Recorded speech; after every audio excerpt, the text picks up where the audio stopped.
Hey, everybody. We're going to talk about how to avoid bail-ins today. And it starts with the question of who actually owns your money. So here are some key questions that you need to be asking yourself if you don't know what I'm talking about in terms of bail-ins and in terms of who actually owns the money in your bank account. So the first question is, how much money do you have in your bank account? Maybe it's $1,000, maybe it's $10,000, maybe it's 50 or over $100,000. It's important to kind of frame it this way because of what I'm going to get to in just a minute. What would you do if all of that money, or at least a percentage of that money, were to just disappear?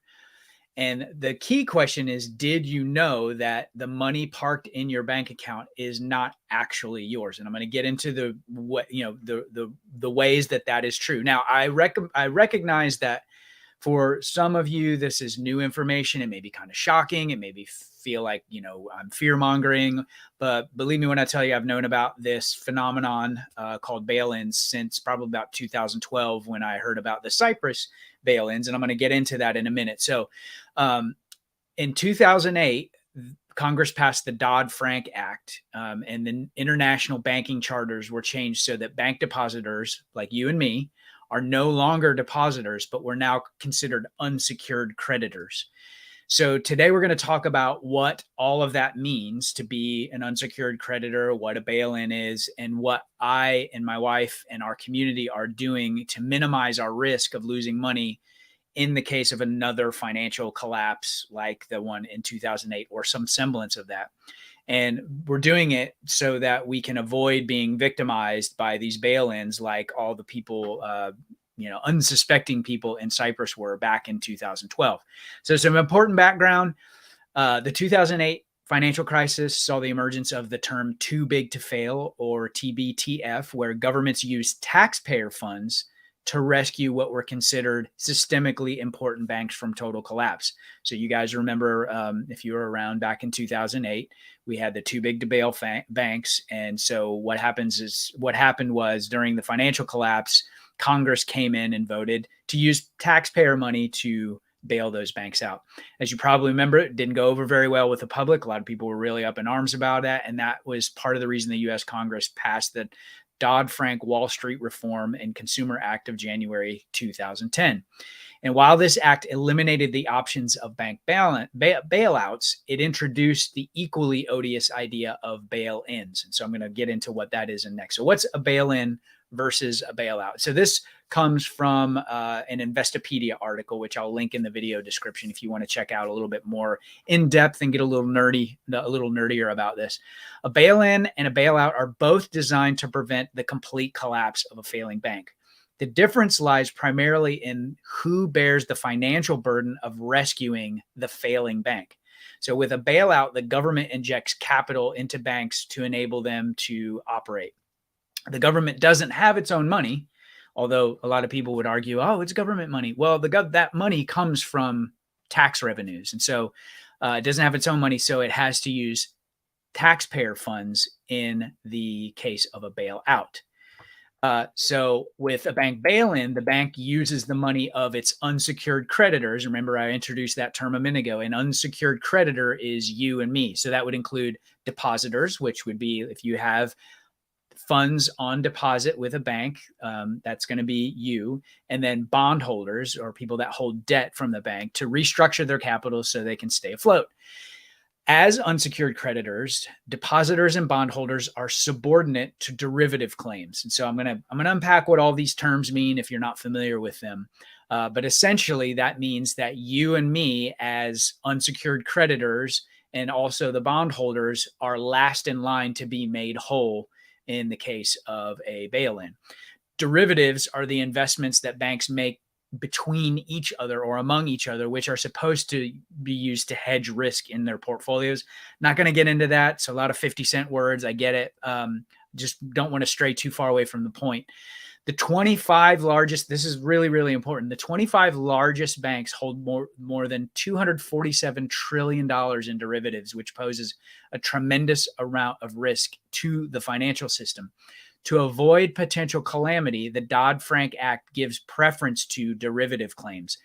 So what does that mean? It means that you and I, as depositors, are actually hosed if there's ever a financial meltdown like what happened in 2008 that causes our particular bank to fail. It means that both we as depositors, as well as any bondholders, are subordinate or last in line when it comes to being made whole, like I mentioned a minute ago. It means that all the cash that you've likely spent weeks, months, and years of toil for can be benevolently confiscated, easy for me to say, actually turned into completely worthless bank stock without our permission in order that the bank doesn't completely implode. Okay, then, so who is first in line to be made whole? I've already alluded to this. The colossally irresponsible fat cat bankers who create all of these incredible risky derivative contracts are deemed under this act and under this international banking charter to be more important or given preference to over Joe and Jill Bag of Donuts, which would be you and me in the case of a financial crisis. So just like in the 2008 crisis, the financial institutions that caused the crises with their incredibly risky behavior are the ones that get full repayment. So you see the deck is stacked against you and me as, depositors. You may be thinking to yourself, okay, yeah, well, that's fine, but I'm covered by FDIC insurance. FDIC is the Federal Deposit Insurance Corporation, I believe, here in the U.S., and that basically insures deposits, I believe, up to $200,000 for each financial institution that you hold cash with. So if you're thinking, hey, aren't mine covered under FDIC insurance? I wouldn't hold my breath on that, as the joint FDIC Bank of England document, which I've actually looked at myself, makes no mention of the FDIC insurance. And in a major financial collapse, the FDIC would not have enough in their coffers, in their treasury, to actually cover the losses. So if you're hanging your hat on FDIC insurance, I don't think that's, I don't think you're going to get any satisfaction out of that. Next question in your mind is like, hey, can this really happen? And the answer to that, I alluded to this earlier, is yes, it can, and it already has happened.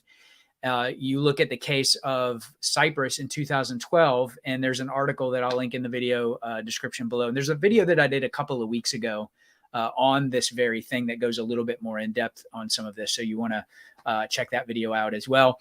In July 2012, Cyprus became the 5th Eurozone country to seek a bailout from the European Union in the amount of 17.8 billion euros.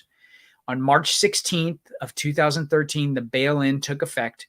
A 9.9% levy was imposed on the country's bank deposits over the government-insured limit of 100,000 euros or $130,000, and a one-time levy of 6.75% was imposed on deposits below the insured limit.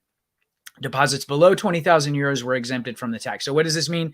This means that if you had 100,000 euros or dollars or whatever, you were going to, the government was going to come in and confiscate basically 10%. So you would now have 90,000 euros. In this instance, bank deposits over $100,000 were given basically a 10% haircut, and while those under 100,000 were given a 6.75% reduction or haircut.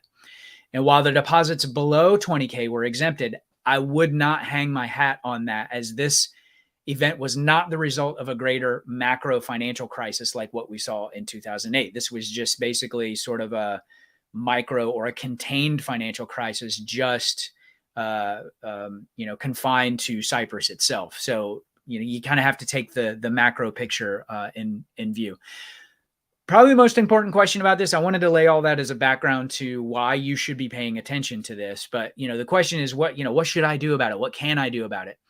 The current bail-in policies applies to banks in excess of $50 billion in assets. And I'm going to give you a way to see, you can go and research this and see if your bank, how much your bank has in assets. And you can do a simple Google search, but I'll give you a better resource here in a second. So possibly for the first time in your life, you need to understand the soundness, the financial soundness of your bank.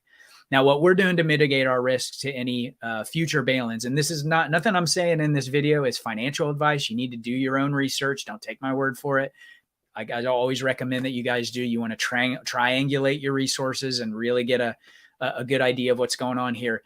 This strategy that we're employing will likely be fluid as the environment changes, but these are probably the most concrete of our current tactics. Number one, we've gotten all of our money out of big banks. With the exception of USAA, we've got a little bit of cash in there. They have assets above 50 billion. But other than that, we're in credit unions and we're doing some other things as well. So that's one of the recommendations. Use a credit union or a local bank, and you need to monitor their policies and their health as well, and move larger sums of cash to brokerage accounts like Vanguard or Fidelity or TD Ameritrade or any of those, as at this point, my understanding is those are not subject to these bail-in provisions. Obviously, if you follow my channel for any amount of time, I definitely recommend having some of your portfolio invested into physical gold and silver. Again, not financial advice. Do your own research, and definitely learn how to invest in custody private Bitcoin keys. And I've got a free guide, link is in the video description below, on the basics of Bitcoin and cryptocurrencies, how to buy them safely, how to hold them, how to transfer them. It really demystifies that process, and you really want to understand it before you get into that space. Beyond that, kind of backing out and just speaking more generally, obviously we all know that there's a lot of stuff going on with the economy. Inflation is out of control, food prices, gas prices, supply chain issues, wars, rumors of wars, all of that stuff. You really, really want to make sure that you're working your way to getting out of all consumer debt and mortgage debt if you can. Build a giant emergency fund of at least 6 months to 1 year worth of expenses. And by the way, if you're looking for a way to know how to do that, I have a free workshop called My 8 Steps to Erase Debt, the Foundations of Financial Independence. It's basically going to walk you through everything that you need to know about getting your arms around your finances, getting them organized, getting them budgeted, learning how to track expenses, learning how to get out of debt, learning how to get that 6 months to 1 year emergency fund, and then learning how to invest in all of those things. So that link is in the video description below for that. Diversify a reasonable percentage out of fiat denominated assets into, like I mentioned before, gold, silver, and Bitcoin. And again, I've got a link to my free Basics of Bitcoin guide. It's in the description below. Also, diversify your income by starting an online business as a side hustle. And by the way, this coming Tuesday, I'm doing a free training on how to start and grow an online business. So you can register. The link is in the video description below. It's 4 p.m. Eastern Standard Time. Here, obviously, Eastern Standard Time is here in the US, but it's basically going to be probably close to 2-hour deep dive into all the steps that you need to learn how to start some sort of online business, whether that's a passive income online business or a coaching business or some sort of service-based business, anything that you want to do online. I'm basically just going to peel away the curtain and show you exactly how to do it. It's not one of those webinars where you come and it's just a bunch of fluff information. I'm actually doing hard didactic teaching, and everybody in my community knows how I do that. So diversify your income by starting an online business as a side hustle or some sort of side hustle. Now, question is, okay, how do I check my bank? So a resource that I've been using for a really long time is weissratings.com/banking. You can go there and basically check the health status of your bank. And this is kind of what that tab looks like. Again, weissratings.com/banking. And then you can just go in and do, a search of, say, let's look at JP Morgan Chase, keeping in mind that the threshold is 50 billion in assets and above currently are what's included in this bail-in provision. So if you've got cash in any of these banks, you probably want to move them to a bank or a financial institution that is under that threshold. And so again, look at total assets above 50 billion, and that's basically where you can tell. Actually, I kind of botched this. I didn't look at this as closely as I should have, but you can see the total assets here they're over whatever trillion, because I covered it by the arrow. But hey, I tried. A for effort, right? So again, if you are if you're looking to start and grow an online business, you want to start that as a side hustle, or you're just curious, like, is that something that I could even do? That's something that come attend, register for the event. Even if you can't make it, I'll make the replay available for a limited amount of time, and come and see like exactly the 6 steps that it takes to start and grow an online business, and see if it's for you or not. That's, I think, a big part of the education process and all of this is like, it's pretty involved. There's a way to do it that doesn't have to be overwhelming or super duper involved, especially if you break it down into bite-sized pieces. So again, that is coming up this Tuesday at 4 p.m. Eastern. Register. The link is also in the video description below. And then depending on where you are along the financial continuum, whether you're like living paycheck to paycheck or you're trying to get on a budget, get out of debt, learn how to invest, learn how to get your emergency fund solid. All of that stuff is covered in my 8 steps to erase debt, the foundation of financial independence. And looks like maybe I reversed both of those. I'm like trying to do too many things at once. So you know how it is. But hey, thanks for watching. That's all I have for you today. The question is, are you going to be bailed in? My hope is not. Leave your questions and comments in leave your questions and comments in the comment section below. If this kind of content is helpful for you, I'd really appreciate it if you subscribed, smash the like button, share this with a friend that maybe doesn't know anything about bank bail-ins. The more prepared you are for this, the less likely you are going to become a victim of it. So hope you have a great weekend. Have a happy Memorial Day, and we'll talk to you soon. Peace.